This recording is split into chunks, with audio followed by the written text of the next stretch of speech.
इधर मुख्यमंत्री हेमंत सोरेन की अध्यक्षता में मंगलवार को झारखंड कैबिनेट की बैठक में 16 महत्वपूर्ण प्रस्तावों को स्वीकृति दी गई।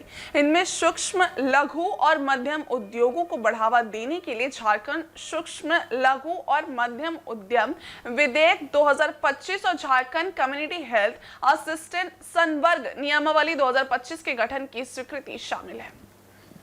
बैठक में कुल 16 महत्वपूर्ण प्रस्तावों को स्वीकृति दी गई। इनमें झारखंड सूक्ष्म, लघु और मध्यम उद्यम विधेयक 2025 की स्वीकृति शामिल है, जिसके तहत राज्य में सूक्ष्म, लघु और मध्यम उद्योगों को विशेष छूट दी जाएगी। इसके अलावा झारखंड कम्युनिटी हेल्थ असिस्टेंट संवर्ग नियमावली 2025 के गठन की स्वीकृति दी गई, जिसमें स्वास्थ्य और चिकित्सा शिक्षा के क्षेत्र में सुधार होगा। बैठक में मुख्यमंत्री मैया सम्मान योजना के क्रियान्वयन में आंशिक संशोधन करने का निर्णय भी लिया गया, जिससे योजना को और प्रभावी तरीके से लागू किया जाएगा। इसके साथ ही बाल पहाड़ी सिंचाई योजनांतर्गत बाल पहाड़ी डैम में बराज निर्माण के प्रस्ताव पर सैद्धांतिक सहमति दी गई। इसमें झारखंड सचिवालय सेवा में प्रोन्नति के तहत सहायक से प्रशाखा पदाधिकारी पत्र में प्रोन्नति में बदलाव की स्वीकृति दी गई।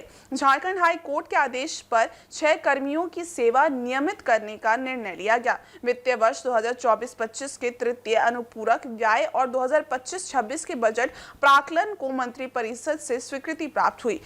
दिव्यांग बच्चों के लिए शिक्षकों की नियुक्ति के तहत राज्य के स्कूलों में 3451 विशेष प्रशिक्षित सहायक आचार्य के पदों की स्वीकृति दी गई। इसके अलावा ई कोर्ट प्रोजेक्ट के तृतीय चरण के लिए त्रिपक्षीय समझौते की स्वीकृति दी गई। राज्य संचालित झारखंड मुख्यमंत्री मैया सम्मान योजना के क्रियान्वयन में आंशिक संशोधन की स्वीकृति। इसके तहत जो विभागीय संकल्प 1406/17/2024 में कंडिका 3/7 में प्रावधान है कि आवेदिका का आधार लिंक्ड सिंगल बैंक खाता हो। वर्तमान में जिनका बैंक खाता आधार लिंक्ड नहीं है, वे भी इस योजना का लाभ दिसंबर 2024 तक उठा सकते हैं।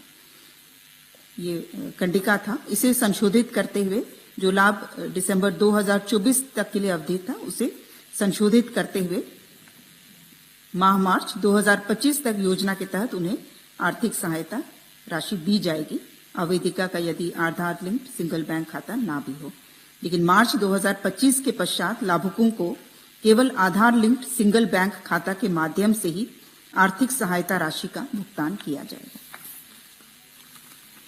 प्रस्ताव संख्या 16 जल संसाधन विभाग से निर्माण कार्य श्रेणी में दिनांक 18/7/2022 से प्रभावी जीएसटी दर 12% के स्थान पर 18% की वृद्धि के परिप्रेक्ष्य में जल संसाधन विभाग अंतर्गत कार्य संविदाओं में संबंधित भुगतान अंतरराशि देयता के संबंध में।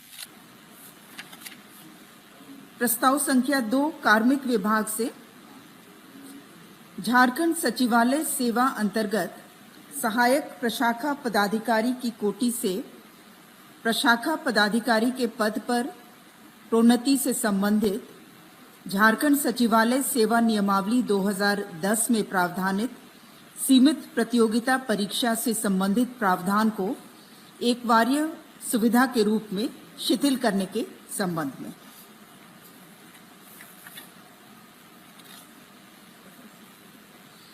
प्रस्ताव संख्या 3 कृषि पशुपालन एवं सहकारिता विभाग से माननीय झारखंड उच्च न्यायालय रांची द्वारा पारित न्यायादेश के अनुपालन में कुल 6 कर्मियों की सेवा संपुष्टि नियमितीकरण करने की स्वीकृति के संबंध में।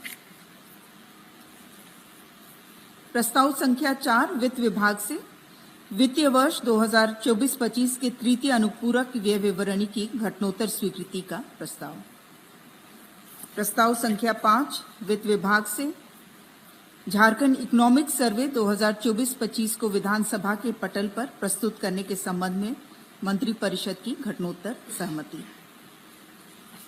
प्रस्ताव संख्या 6 वित्त विभाग से वित्तीय वर्ष 2025-26 के बजट प्राक्कलन पर मंत्रिपरिषद की घटनोत्तर स्वीकृति के संबंध में। प्रस्ताव संख्या 7 स्कूली शिक्षा एवं साक्षरता विभाग से माननीय सर्वोच्च न्यायालय द्वारा पारित अंतरिम न्यायादेश के आलोक में विभिन्न प्रकार के दिव्यांग बच्चों को शिक्षा की समुचित व्यवस्था प्रदान करने के निमित्त राज्य के प्रारंभिक विद्यालयों में इंटरमीडिएट स्तरीय विशेष प्रशिक्षित सहायक आचार्य के 2399 पद एवं स्नातक स्तरीय विशेष प्रशिक्षित सहायक आचार्य के 1052 पद कुल 3451 पद करनांकित करने की स्वीकृति के संबंध में